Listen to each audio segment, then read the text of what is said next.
मैं महेश चंद्र शर्मा कृष्णा बाल विद्या मंदिर इंटर कॉलेज मंगुपरा से ऑनलाइन पढ़ाई के माध्यम स्वरूप आज हम कक्षा 12 सामान्य हिंदी के कवि मैथिली शरण गुप्त की जो पाठ्यक्रम में गीत दिया हुआ है उस पर चर्चा करते हैं। मैथिली शरण गुप्त जो कि एक आलोचनात्मक अध्ययन के लिए भी प्रसिद्ध हैं, इन्होंने जो इनकी सबसे पहली भारत भारती रचना थी उसमें राष्ट्रवाद राष्ट्र प्रेम की भावना को इतना प्रखर स्थिति में और स्वाभाविक रूप से दर्शाया कि ये राष्ट्रकवि के रूप में भी रहे। इन्होंने जो पाठ्यक्रम में निर्धारित कैकेयी अनुताप जो इससे पूर्व हमने पढ़ा था, आज उसके थोड़ा आगे गीत शीर्षक है, जिसे साकेत महाकाव्य से ही लिया गया है। और इस गीत को जो उर्मिला पर आधारित है, इन्होंने ये दो ही पक्ष सबसे ज़्यादा प्रबल स्थिति में साकेत में उठाए, एक तो कैकेयी का और दूसरा उर्मिला का, क्योंकि कैकेयी भी अपने को प्रायश्चित करती हुई बहुत पछताती है। उसी तरह उर्मिला जो अपने में एक सक्षम पात्र है, उर्मिला जो भक्तों में श्रेष्ठ भक्ति करने वाली थीं, उनकी सेवा भी उस लक्ष्मण से कम नहीं थी। तो उसी गीत के संदर्भ में आज हम कुछ व्याख्या कर रहे हैं। पद है, निरख सखी ये खंजन आए।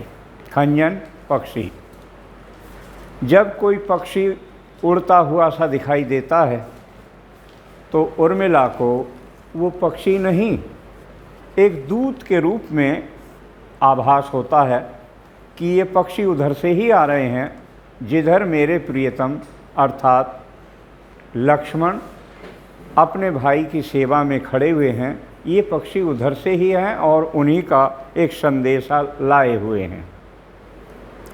फेरे उन मेरे रंजने नैन इधर मन भाए। कितनी आशा है, कितना विश्वास है कि लक्ष्मण ने इधर घूमकर मुझे याद किया है, इसीलिए ये खंजन पक्षी उड़ करके मेरी तरफ को आ गए हैं और मुझको ये संकेत दिया कि वो मुझे आज स्मरण कर रहे हैं। उनको अच्छा लगा और ये खंजन पक्षियों के यहाँ आने से मुझे भी उनकी याद आ गई और मन को भाए। फैला उनके तन का आतप मन से सर सरसाए। इतना ही नहीं, जो तालाब है वो लक्ष्मण के शरीर की आतप यानी ऊष्मा से, गर्मी से ऐसा लग रहा है कि ये जितने भी कमल के फूल खिले हुए हैं उनके शरीर की ऊष्मा से उत्पन्न हुए ये पुष्प आज खिलते हुए से नज़र आ रहे हैं, अर्थात उनमें भी खुशी की लहर दौड़ रही है। घूमे इस ओर वहाँ ये हंस यहाँ उड़ छाए। जैसे जैसे वो घूमते हैं उधर से ये हंस उड़ उड़ करके इधर को आ जाते हैं और सूचना का एक तंत्र है। करके ध्यान आज इस जन का निश्चय वे मुस्काए। उनकी मुस्कान ही, मेरे प्रियतम की जो मुस्कान है वो मुस्कान नहीं, इन पुष्पों के खिले रूप में ही उनकी मुस्कान महसूस की जा सकती है। फूल उठे हैं कमल अधर से ये बंदूक सुहाए, कितने अच्छे लग रहे हैं ये। इन पुष्पों को जैसे उन्होंने अधर से लगा लिया है, अर्थात जो लक्ष्मण के होठों की लालिमा है वो लालिमा आज इन फूलों में, क्योंकि दोपहर में फूल लाल रंग का हो जाता है, इसलिए वो लालिमा इनकी नहीं, मेरे प्रियतम लक्ष्मण के होठों की लालिमा दिखाई दे रही है। स्वागत स्वागत शरद भाग्य ये मैंने दर्शन पाए। इस शरद ऋतु का भी सौभाग्य है, उसका भी स्वागत है, क्योंकि उसके बाद ही तो ये कमल खिले हैं और मुझे आज ये स्मृति या सूचना प्राप्त हुई है। इनका भी धन्यवाद। नभने मोती वारी, अब जो आकाश है इसने भी बड़ा धन्यवाद प्रस्तुत किया है। तो वो क्या है? ओस के रूप में जो बूंदें लटक रही हैं वनस्पतियों पर पड़ी हुई, वो ओस आसमान में आकाश का धन्यवाद है। ऐसे ही हे प्रियतम, आपके लिए मेरी आँखों में जो आंसू आए हैं ये भी स्वागतार्थ अर्घ के रूप में प्रस्तुत हैं। इन्हें आप धारण कीजिए।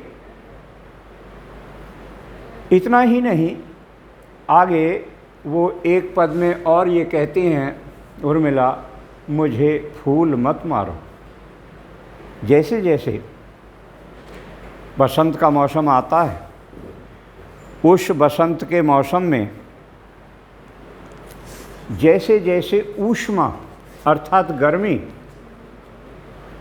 शुरू होती है वनस्पति में, शरीरों में, मनुष्यों में, पक्षियों में, सब में एक मदन, सब में एक खुशी, सब में एक ऐसा भाव उत्पन्न होता है ताकि हंसी मजाक स्वच्छंदता प्राप्त हो सके। तो कहती हैं मुझे फूल मत मारो। ये बसंत ऋतु में जो कामदेव का प्रभाव होता है, तो कामदेव के प्रभाव को बसंत ऋतु में ही अधिक क्यों प्रस्तुत किया जाता है? प्रत्येक कवि ने इसी ऋतु में इसको क्यों ऋतुराज इसीलिए कहा है कि सभी पुष्प, सभी वनस्पति अपने शारीरिक कलेवर को बदल करके नए रूप में ये प्रस्तुत होते हैं। तो नया रूप जवानी, नया रूप उद्दंडता, नया रूप प्रेम, नया रूप मिलन। तो इस प्रकार से ये जो कामदेव है वसंत ऋतु में प्रस्तुत होता है। तो विरहिणी के रूप में ये उर्मिला कामदेव से कहती है मैं अबला बाला वियोगनी। अपने ये विशेषण इन्होंने दिए हैं कि मैं अबला हूँ यानी कमज़ोर हूँ, बाला अभी बूढ़ी नहीं, बच्ची हूँ, जवान हूँ, वियोगनी मैं ऐसी विरहिणी हूँ कि मेरे पति यहाँ नहीं हैं, इसलिए मैं विरहिणी हूँ। कुछ तो दया विचार। हे कामदेव, आप दया करके मेरे समीप मत आइए, मेरे पास मत आइए। यानी बार बार कामदेव से दूर जाने को, दूर हटने को, अलग रहने को कहती हैं। ये इनका मन का विचार कामदेव के लिए है। होकर मधु के मीत मदन, तो हे मदन, हे कामदेव, तुम तो इस ऋतुराज के इस बसंत मौसम के मित्र हो और तुम वैसे भी बड़े पटु, चतुर हो, होशियार हो, क्योंकि आप पता नहीं कहाँ कहाँ से, किस किस दशा और दिशा से आकर के प्रवेश कर जाते हो। लेकिन तुम कटु, तुम्हारा जो व्यवहार है वो बड़ा कटीला होता है, इसलिए ऐसा मत कीजिए, गरल मत मारो। आप अपने जहरीले स्वभाव से हमें परेशान ना करें। ऐसा उर्मिला कामदेव से कहती है। मुझे विकलता, आपके आने से मुझे विकलता प्राप्त होती है, परेशानी होती है, इसलिए हे कामदेव तुम्हें विफलता, आप इसमें अपने कार्य में सफल नहीं हो सकते, क्योंकि मैं सामान्य स्त्री नहीं हूँ, इसलिए आप ठहरो, आप मेरे पास आने की इच्छा मत करो, श्रम परिहारो, आप अपने मेहनत को, आप अपने प्रयासों को वहीं रोकिए, परेशान मत होइए, स्थिर रहिए। नहीं भोगनी ये मैं कोई, और मैं कोई ऐसी अभिसारिका नहीं हूँ, मैं कोई भोगने की वस्तु नहीं हूँ, मैं कोई इस प्रकार की बाजारू स्थिति या वस्तु नहीं हूँ ताकि कोई भी उठाए और ले चले जाए, मैं वो नहीं हूँ। इसलिए मैं नहीं भोगनी ये मैं कोई, जो तुम जाल पसारो, तुम अगर मेरी तरफ को अपना कामदेव का जाल पसार रहे हो तो व्यर्थ है, अर्थात नहीं कर सकते अपने प्रयास को सफल। बल हो तो सिंदूर बिंदु ये हर नेत्र निहारो, और अगर आप अपने आप को बलशाली मानते हो तो कोई बात नहीं, आप परीक्षण कर लीजिए। मेरे मस्तक पर जो ये सिंदूर बिंदु लगा हुआ है, जिसको शिवनेत्र की संज्ञा भी दी जाती है, अगर आपको ये देखना है तो इसको देखिए और देख करके आप इससे मुकाबला कीजिए। हर नेत्र निहारो, इसमें शंकर का भाव छिपा हुआ है, शंकर शक्ति छिपी हुई है, इसलिए आप कभी भी मुकाबला नहीं कर सकते इसके। रूप दर्प कंदर्प तुम्हें हो, मेरे पथ परवारो, और मैं आपकी सुंदरता को अपने पति पर वारती हूँ, अर्थात मेरे पति की तुलना में आपका सौंदर्य फीका है, कम है, थोड़ा है, छोटा है। लो ये मेरी चरण धूल उस रति के सिर पर धारो, और आपको अगर अपनी पत्नी पर बहुत सुंदरता का गर्व है तो मेरे चरणों की धूली को ले जाइए और जा कर के उसके मस्तक पर लगा दीजिए। उन्हें भी पता चल जाएगा कि सुंदरता की अगर वो रानी हैं तो हम भी उनसे कम नहीं हैं। इसलिए आप कभी भी ये महसूस मत कीजिए कि कामदेव की पत्नी अधिक सुंदर है और संसार में कोई नहीं है, नहीं। अंत में उर्मिला सोचती है कि ये कामदेव भी है, ये पक्षी भी उड़कर आए हैं, तो मन में क्या आता है उनके, यही आता है इस मन में, छोड़ धाम धन जाकर मैं भी रहूं उसी वन में।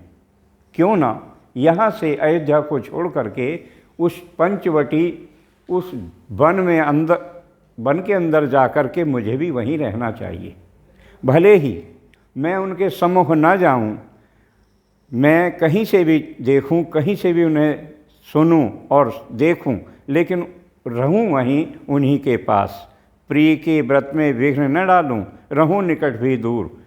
लेकिन ये भी है कि चाहे मैं यहाँ रहूं या वह रहूं, मैं उनके किसी कार्य में किसी प्रकार की कोई विघ्न बाधा नहीं डालना चाहती हूँ। व्यथा रहे पर साथ साथ ही समाधान भरपूर, चाहे कितनी ही परेशानियाँ क्यों ना हों, लेकिन मैं कभी भी उनके लिए एक समस्या नहीं बनना चाहती, चाहे किसी भी तरह से, केवल समाधान होना चाहिए।